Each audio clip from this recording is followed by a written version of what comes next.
जो forex word है, ये दो वर्ड से मिलकर बना है, फॉरेन और एक्सचेंज से। तो फॉरेन का FOR आ गया, एक्सचेंज का EX आ गया। तो फॉरेन एक्सचेंज को शॉर्ट में फॉरेक्स कहते हैं। बहुत सारे लोगों को फॉरेक्स वर्ड कहते हैं, लेकिन ये बना कैसे ये नहीं पता होता। सबसे पहले मैंने ये वर्ड कैसे आया इससे ही शुरुआत की है फॉरेक्स की।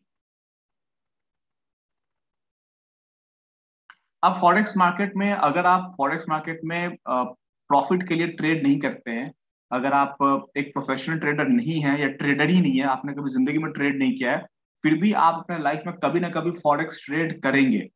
जैसे एग्जांपल लीजिए। अब एग्जांपल के लिए मैंने यह अज्यूम किया है कि हम लोग सब न्यूयॉर्क में रहते हैं, US के किसी शहर में रहते हैं। वो इसलिए मैंने अज्यूम किया है क्योंकि इंडियन रुपीज फॉरेक्स में ट्रेड नहीं होता है। होता भी तो उसका वॉल्यूम इतना कम है कि जो ब्रोकर है, जो इंडिया में जो ब्रोकर फॉरेक्स ट्रेड करवाता है, वो खुद INR का ऑप्शन नहीं देता ट्रेड करने का। तो जब आप फॉरेक्स ट्रेडिंग की बात करेंगे तो उसमें INR कहीं भी नहीं आता है, इंडियन रुपीज। ठीक है। तो आप अज्यूम कीजिए कि आप US में रहते हैं और आपकी करेंसी डॉलर है। ठीक है।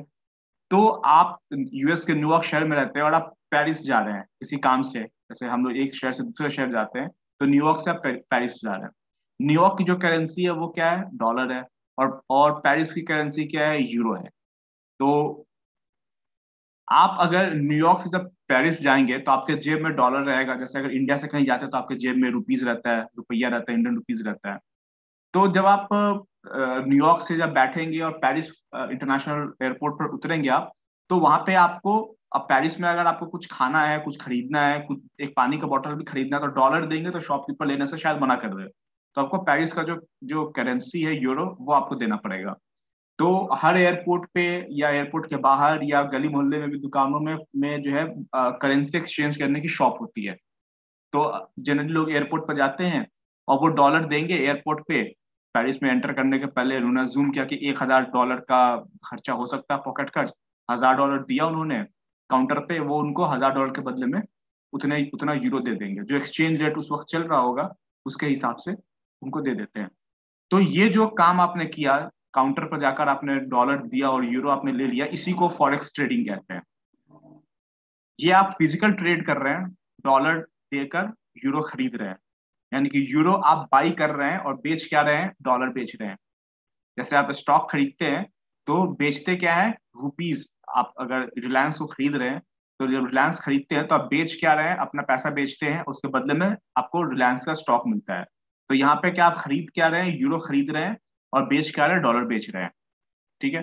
तो वो शॉपकीपर आपको जो है यूरो दे देता है और डॉलर अपने पास रख लेता है। तो इसी को फॉरेक्स ट्रेडिंग कहते हैं। तो फॉरेक्स ट्रेडिंग का बेसिक आपको समझ में आ गया। ठीक है। तो आपने उसको दुकानदार को वहां पे जो एयरपोर्ट पे जो शॉपकीपर है, जब जो फॉरेक्स का जो काउंटर है वहां पे, उसको आपने डॉलर दिया, डॉलर का सिंबल है, और उसने आपको बदले में यूरो दे दिया, ये यूरो का सिंबल है। फॉरेक्स की कहानी मैं इसलिए बता रहा हूँ ताकि आपकी दोस्ती फॉरेक्स से हो जाए, आप फॉरेक्स को समझ सके कि फॉरेक्स होता क्या है। ठीक है। तो फॉरेक्स जो है वो एक्सचेंज में ट्रेड नहीं होता है। कोई सेंट्रलाइज्ड बॉडी नहीं है जो जो फॉरेक्स के सारे ट्रेड को रिकॉर्ड करे।